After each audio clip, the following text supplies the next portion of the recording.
পানির উপর দিয়ে ছুটে যাচ্ছে এক নৌযান, কিন্তু অবাক করার বিষয় হলো এর বডি বা কাঠামো পানি স্পর্শই করছে না। কোনো ইঞ্জিনের বিকট গর্জন নেই, নেই ঢেউয়ে আছড়ে পড়া শব্দ। দূর থেকে দেখলে মনে হবে নৌযানটি পানির উপর দিয়ে ডানা ছাড়াই উড়ে বেড়াচ্ছে। সায়েন্স ফিকশন সিনেমার মতো মনে হলেও এটি এখন জলপথের পরিবহনে বাস্তব এবং সর্বাধুনিক প্রযুক্তি, যার নাম হাইড্রোফয়েল।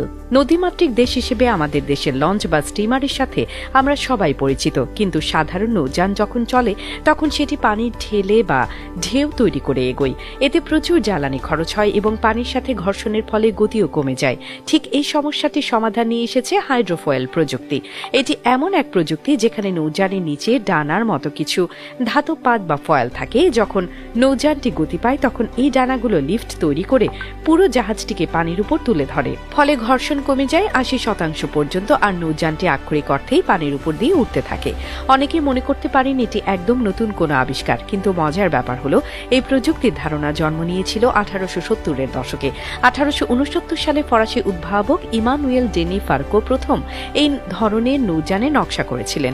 বিংশ শতাব্দীর শুরুতে টেলিফোনের উদ্ভাবক আলেকজান্ডার গ্রাহাম বেলও এই প্রযুক্তি নিয়ে কাজ করেছিলেন। তার তৈরি HD-4 নামের একটি হাইড্রোফয়েল নৌযান সে সময় ঘন্টায় 113 কিলোমিটার গতিতে ছুটে বিশ্ব রেকর্ড করেছিল। তবে সে সময় এই প্রযুক্তি জনপ্রিয় হয়নি, কারণ তখন ব্যাটারি বা কম্পিউটার প্রযুক্তি এত উন্নত ছিল না।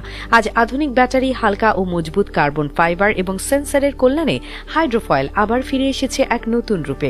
সুইডেনের প্রকৌশলী গুস্তাভ হাসেলস্কোগ লক্ষ্য করেন একটি সাধারণ নৌকা চালাতে যে পরিমাণ জ্বালানি লাগে তা একটি গাড়ির তুলনায় কয়েক গুণ বেশি। এই বিপুল খরচ আর পরিবেশ দূষণ কমাতে তিনি প্রতিষ্ঠা করেন ক্যান্ডেলা। তাদের তৈরি বৈদ্যুতিক হাইড্রোফয়েল ফেরিগুলো এখন স্টকহোমে পরীক্ষামূলকভাবে চলছে। এই নৌযানগুলোর সবচাইতে বড় সুবিধা হলো এগুলো শতভাগ বিদ্যুৎ চালিত, কোনো কার্বন নিঃসরণ হয় না এবং পানির নিচে থাকা প্রাণীদের উপর কোনো বিরূপ প্রভাব ফেলে না। যেহেতু এটি পানির উপর দিয়ে ভেসে চলে, তাই বড় কোনো ঢেউ তৈরি হয় না, ফলে নদীর তীরের ভাঙন রোধে এটি এক যুগান্তকারী ভূমিকা রাখতে পারে। সাধারণ লঞ্চ বা স্পিড বোটে যারা যাতায়াত করেন তারা জানেন ঢেউয়ের ধাক্কায় বোট কতটা দুলতে থাকে। এতে অনেকেরই বমি ভাব বা অস্বস্তি হয়, কিন্তু হাইড্রোফয়েল যেহেতু পানির উপর দিয়ে যায় তাই এটি ঢেউয়ের উপর দিয়ে স্মুথলি চলে। ভেতরে বসে থাকা যাত্রীরা টেরই পান না তারা পানির উপর দিয়ে যাচ্ছেন নাকি প্লেনে উঠছেন। এছাড়া ইঞ্জিনের বিকট শব্দের বদলে এখানে শোনা যায় কেবল বাতাসের হালকা শিস।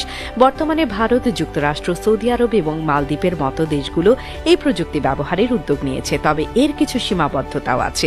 বর্তমানে খুব বড় আকারের বা মালবাহী জাহাজে এই প্রযুক্তি ব্যবহার করা কিছুটা চ্যালেঞ্জিং। এছাড়া দীর্ঘ সময় চার্জ দেওয়ার ঝুঁকিও একটি বড় বাধা।